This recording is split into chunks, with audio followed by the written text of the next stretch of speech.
রাসূল সাল্লাল্লাহু আলাইহি সাল্লাম বলেন, ইন্না রাজুলা লা ইয়ানজুরু রাজুলা ইলা আওরাতিল রাজুলে, একজন পুরুষ একজন মহিলার পুরুষের ঢাকারা অঙ্গ দেখতে পারে না। ওলা তানজুলুল মালাতে আওলাতির মারাতে, একজন মহিলার ঢেকে রাখা অঙ্গ দেখতে পারে না। কোনো মহিলার সামনে পেশাব করতে বসতে পারে না। কোনো মহিলার সামনে পায়খানায় বসতে পারে না। কোনো মহিলা একাধিক মহিলা বাড়িতে আসবে আর তার সন্তান প্রসব হবে, সব মহিলা এসে দেখবে, এটা একেবারে টোটালে হারাম। আল্লাহর নবী বলছেন কোন মহিলার ঢেকে রাখা অঙ্গ দেখতে পারে না। রাসূল সাল্লাল্লাহু আলাইহি সাল্লাম বলছেন, লা তুবাসিরুল মারাতু আল মারাতা, একজন মহিলার গায়ে হাত লাগিয়ে কোনো কিছু করতে পারে না, হলুদ মাখাতে পারে না। হলুদ মাখা হারাম নয়, হলুদ মাখতে পারে, তার মা মাখাবে, তার খালা মাখাবে, তার ফুফু মাখাবে, তার দাদি মাখাবে, তার বোন মাখাবে। কিন্তু অন্য কোনো গ্রামের মহিলা হলুদ মাখাতে পারে না। চাচাতো বোন, খালাতো বোন, ফুফাতো বোন, চাচাতো বোন, খালাতো বোন, ফুফাতো বোন যদি হলুদ মাখায়, তাহলে তার হাতটা কেমন নরম, শরীরটা কেমন নরম, চুলগুলো কেমন দেখতে পাবে। তখন সে তার স্বামীর সামনে বলবে, ফাতেমার শরীর হাত এতই নরম। তখন তার স্বামী তাকে অন্তরের চোখে দেখবে। একটা মহিলাকে অন্তরের চোখে দেখা হারাম। বলেন তো কেমনে এভাবে হেডমাস্টারই চলে? বলো তো তুমি, তোমার বড় মোবাইলটা কেমনে চলে?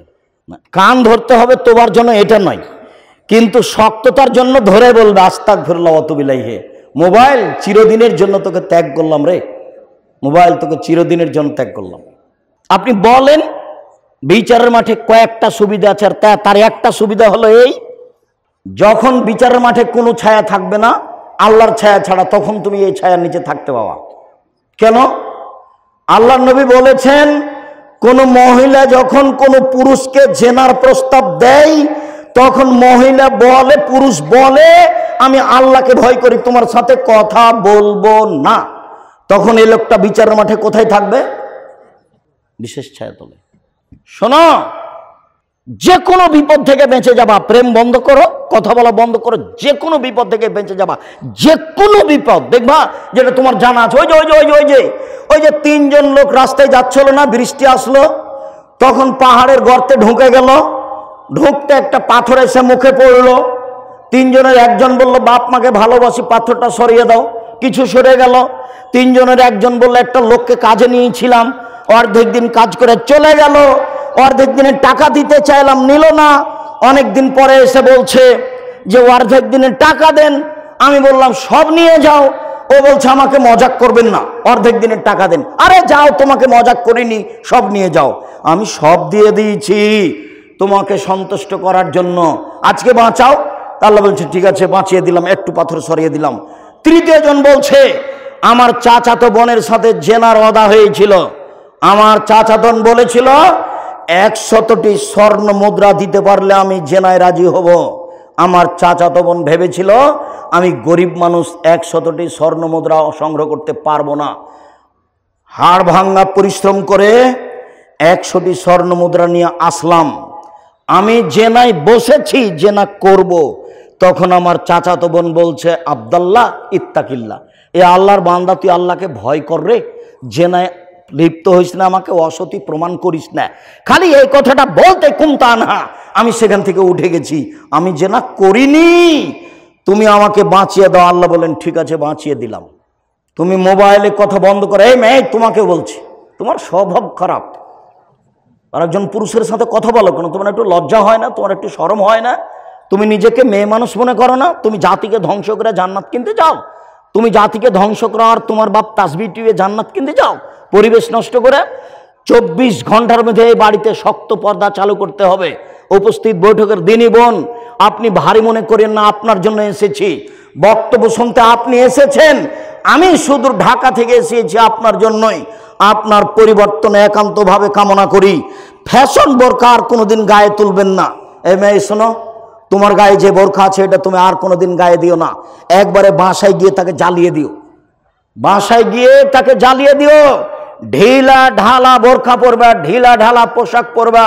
যদি সত্যি সত্যি নিজেকে জাহান্নাম থেকে বাঁচাতে চাও, জাতিকে বাঁচাতে চাও, সম্মানিত দিনী ভাই বোন, রাসূল সাল্লাল্লাহু আলাইহি ওয়াসাল্লাম বলেন, পৃথিবীর মহিলা শুনে রেখো, মা তারাক্তু বাদি ফিতনাতান নাযারা লিরিজালি মিনান নিসায়ে, আমার জীবনে আমি ছাড়িনি কোনো বস্তু যেটা পুরুষের জন্য বেশি বিপজ্জনক হতে পারে নারীদের চেয়ে।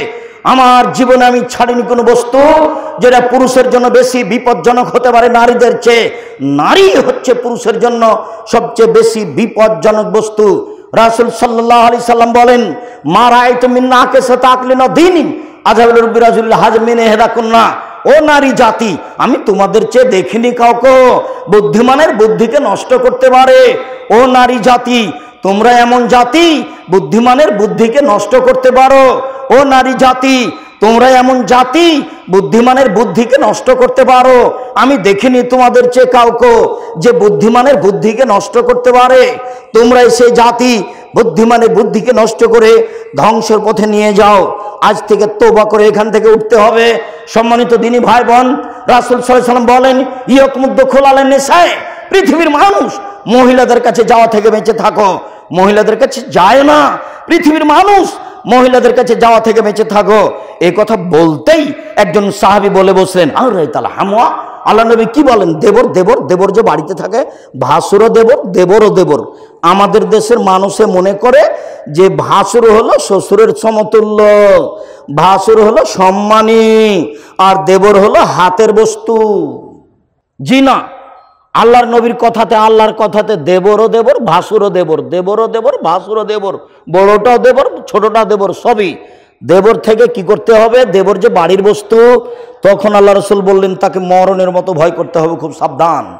বাড়িতে থাকবে এ কথাই ঠিক, ব্লাউজ হতে হবে বড় এ কথাই ঠিক, হাতের কবজি হতে হবে বড় এ কথাই ঠিক, অপ্রয়োজনীয় কোনো কথা দেবরের সাথে বলতে হবে না এ কথাই ঠিক। খুব সতর্ক সাবধানের সাথে চলতে হবে, যা আল্লাহর নবী বলেন। সম্মানিত দিনী ভাই বোন, রাসূল সাল্লাল্লাহু আলাইহি সাল্লাম বলেন, লা ইয়াখনু রাজুলুন বিইমরাতিন ইল্লা কানা সালাসুমা শায়তান, কোন পুরুষ যেন কোনো নারীর সাথে নির্জনে একাত্রিত না হয়, কোন পুরুষ যেন কোনো নারীর সাথে নির্জনে একাত্রিত না হয়। যদি হয় তাহলে এই তৃতীয় জন হবে শয়তান, নিজেকে ঠেকাতে পারবে না। তৃতীয় জন হবে শয়তান, নিজেকে ঠেকাতে পারবে না। শয়তান আদমের রগে রগে চলে। কালা শয়তান, শয়তান বলছে, রব্বি ইজ্জতেক, হে আমার প্রতিপালক, তোমার মর্যাদার কসম, তোমার ইজ্জতের কসম। শয়তান বলছে, হে আমার প্রতিপালক, তোমার ইজ্জতের কসম, তোমার সর্বদার কসম, তোমার মর্যাদার কসম, লা জালো উকবিয়া ইবাদাকা, তোমার বান্দাকে আমি ভুল পথে নিয়ে যাবই যাবই যাবই, তোমার বান্দাকে আমি পাপী করবই করবই করবই, তোমার ইজ্জতের কসম, তোমার সম্মানের কসম।